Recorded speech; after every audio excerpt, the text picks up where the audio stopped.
watched the World Cup final, Argentina versus Spain. Everybody was very relieved, weren't they, that Spain won, because they felt there was some form of universal justice taking place. There was a moral equilibrium in the cosmos afterwards. In other words, justice was done. And what did they mean by that? Well, it's because it's been described by a friend of mine as Argentina really playing a kind of anti-football. And I've been talking a lot about a kind of anti-social life, an anti-politics, an anti-humanism that's been going on. And I wondered if there's any parallels to draw from the football to our human social worlds. Maybe there isn't, but we'll try. It's very early in the morning. I don't really do any editing, so bear with me as I try and think about what happened yesterday in, I think it was in Miami. Was it? I don't know. But in the World Cup final, whether there's anything that we can infer from that about the way the world's going. So it was a good friend of mine who used this term anti-football, and I think it summed it up absolutely perfectly. The way that the Argentinians played, although kind of, I suppose, you can justify whatever happens on the field to some extent, because the only thing that counts is the result. There was something, though, that people felt was wrong, that went against everything they kind of believed in their souls, was at the heart of sport, a sense of fair play, a sense that sport doesn't really exist unless it's played out in a kind of certain way. But let's break it down. What do we mean by anti-football? Well, there's the emotional side of it. We know that some of the antics, striking players, fouling players off the ball, running onto the pitch at the end and swinging punches at your opponents just purely out of frustration. Obviously, there was that. It was like watching a team of thugs at some stages. But I guess also anti-football does mean playing extremely defensive tactics with no attacking ambition. Some of the statistics on that game were quite extraordinary, weren't they? I think it was something like, was it 30, 40 shots by Spain up until about the 90th minute, and 0 shots by Argentina. I don't think that's ever happened before, possibly in the history of football.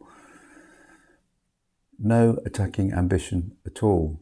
And then there were these sort of tactical fouls that seemed to be occurring for very little gain, other than just sort of to disrupt the opponent. I mean, some of them were really obvious. I mean, some of them even occurred off the ball. Some of them occurred when the whistle had blown. They were all caught on multiple cameras, of course, and there is an inquiry into that, but nothing will happen, of course, because we're dealing with FIFA. FIFA, the organisation that gave Donald Trump the FIFA Peace Prize, a man who is currently, I was going to say carpet bombing Iran, and that wouldn't be far off. He's indiscriminately bombing Iran day after day after day, like a madman. So I think that says everything we need to say about FIFA. Time wasting, slowing the game down, disrupting the game, frustrating opponents, nothing to do with creating chances or trying to win the game. Endlessly pressurising the referee, gamesmanship. I think they, as I said, they failed to register a shot on target. I think it was for actually for 120 minutes. They just relied heavily on fouling and disruptions. I don't know what they were doing. Maybe I should read some analysis, but it's early days. And as the match went on, their sort of discipline completely collapsed, deteriorated to almost nothing, and they just became a sort of bitter, frustrated, angry young men. Actually, not that young. Very ugly scenes after the match. And in a way, that was consolidated when Donald Trump came on to grab hold of the World Cup and try and take the stage away from Spain. That was also a kind of anti-football moment, wasn't it? So what are the parallels with what I've been saying in the past? Well, I'm not the only person who's drawn a similar distinction. I haven't heard the word anti-politics. Maybe I've coined that phrase. But to me, what is it? It's a kind of politics that rejects the normal things that we expect from democratic debate. That's what it really is. And that's why I'm allowed to use phrases like anti-human, which I do all of the time. When I say anti-human, I'm not really referring to something which goes against human nature. I'm saying it's something that goes against all our expectations and beliefs about what a decent, dignified, fair, reasonable, kind society is. And that's why. And also, it goes against what the physiology of the human. When we're sitting on our sofas, waiting for little robots to deliver us burgers, normally being delivered on electric scooters that have crowded out the people on bikes from the bike lanes, delivered by immigrants. When we use artificial intelligence because our brains have atrophied, that's also anti-human, from my perspective. So what do we mean by anti-politics? Well, you can see it everywhere, can't you? Most clearly, you can see it in dictatorships, whether it be in Nicaragua. Let's look at the big dictatorships. There's Nicaragua, Israel, America, Russia, and then the rise of the right-wing populist movement. Yeah, I know this is controversial because there are a lot of people out there who are supporters of people like Nigel Farage. I understand that. But I don't think they're going to get their answers there. So what do we mean? They're treating political opponents as enemies they want to slaughter and destroy. That's anti-politics. But that's what's going on. And we've now accepted that. We've assimilated to this. The repeated use of false claims, lies, misleading propaganda-style rhetoric, endlessly, where truth has no traction at all, where facts mean nothing.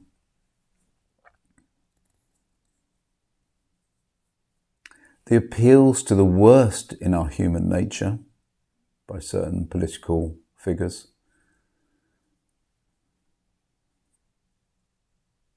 Being opportunistic about our grievances. Appealing to the worst in us.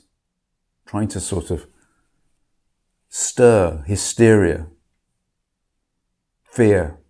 This is now what's going on, and this is why it's a kind of anti-political movement. It's like matter meets anti-matter. Sport meets anti-sport. Football means anti-football. Politics means anti-politics. And then there's the humiliation of experts. Experts are to be distrusted. The mainstream media, despite its credentials,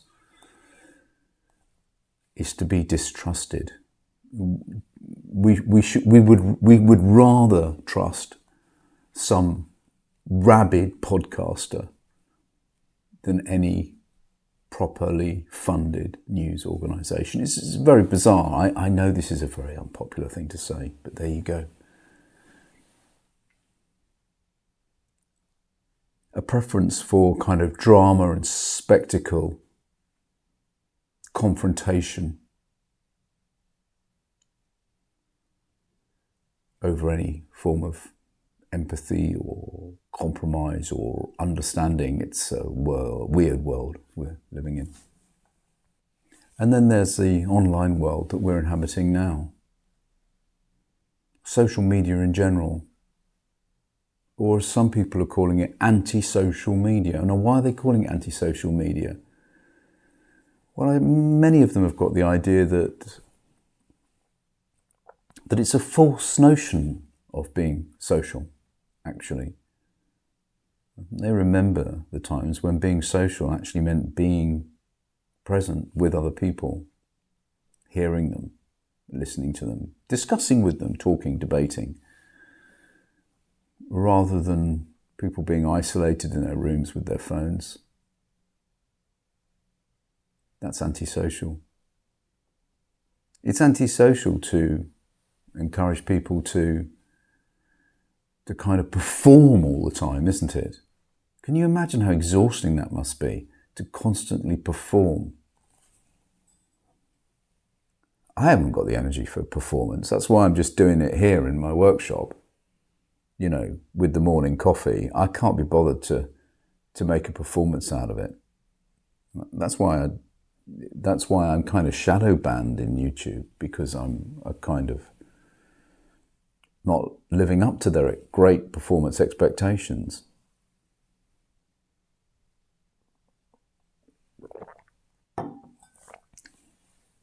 And if you're performing, you're not having a genuine conversation, are you? Because you're presenting a false self. Why are you doing it? Well, you know why. Chasing algorithms, chasing views. You need to monetize. That's what you do for a living now. You're doing that for a living. What do you need to do? You need to provoke anger and controversy.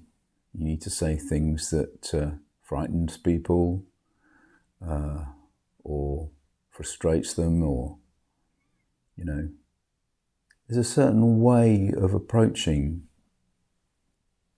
the social media if you want to monetize it. And then it's antisocial because you create these echo chambers whereby ultimately your own social feeds just sort of contain the things that you've already established that you think or believe in. Any other ideas or any other kind of interesting sort of cultural things, they'll never appear in your news feed. I mean, not long ago, when I sort of went through kind of low mood for a couple of days, and I retired, if you like, from the world a little bit, and I started, instead of looking at sort of political commentary and things like that online, I started looking at sort of car videos. I just looked at a few of them, you know. I mentioned before, Matt Armstrong, for example, he was doing up a Bugatti, and, you know, I was watching a few of these, you know, to distract myself from some of the worst kind of stories that were knocking about at that time. Maybe I was distracting myself from the Burnham hysteria. Maybe I was distracting myself from Donald Trump, the war in Ukraine. I don't know, I don't remember.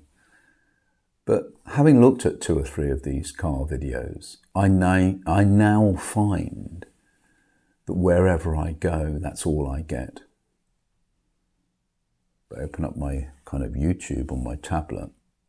It's all there is. It's followed me into that little dark cave of car restoration. I can't get out of it. So antisocial, despite being constantly connected, people report feeling lonelier and more isolated than ever. Can you really replace proper relationships with endless scrolling and these superficial interactions? And it's all to do with the incentives that are built into platforms.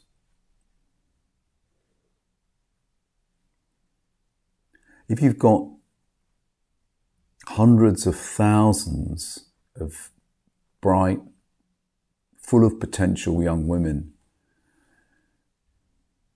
who are just burying themselves on OnlyFans because they can make a great living, then every single one of those is a loss of some kind of valuable job, some kind of valuable creative insight into the world.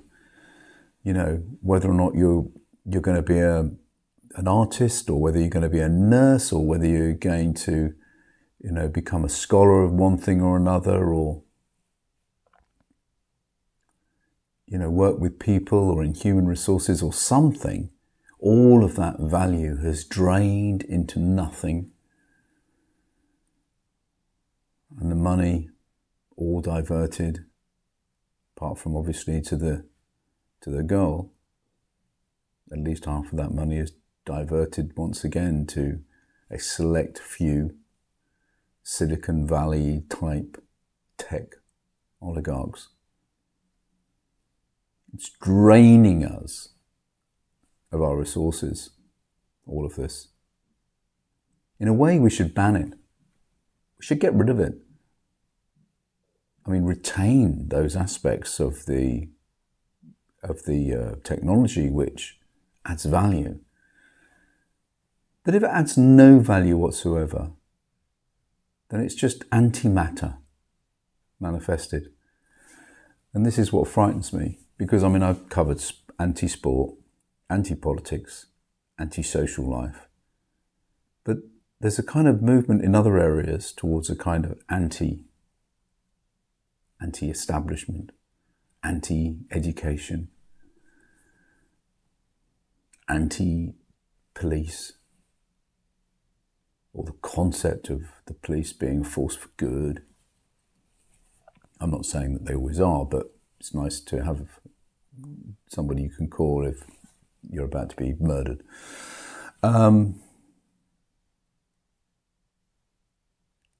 Yeah, it's really worrying. And you know what they say, that when matter meets antimatter,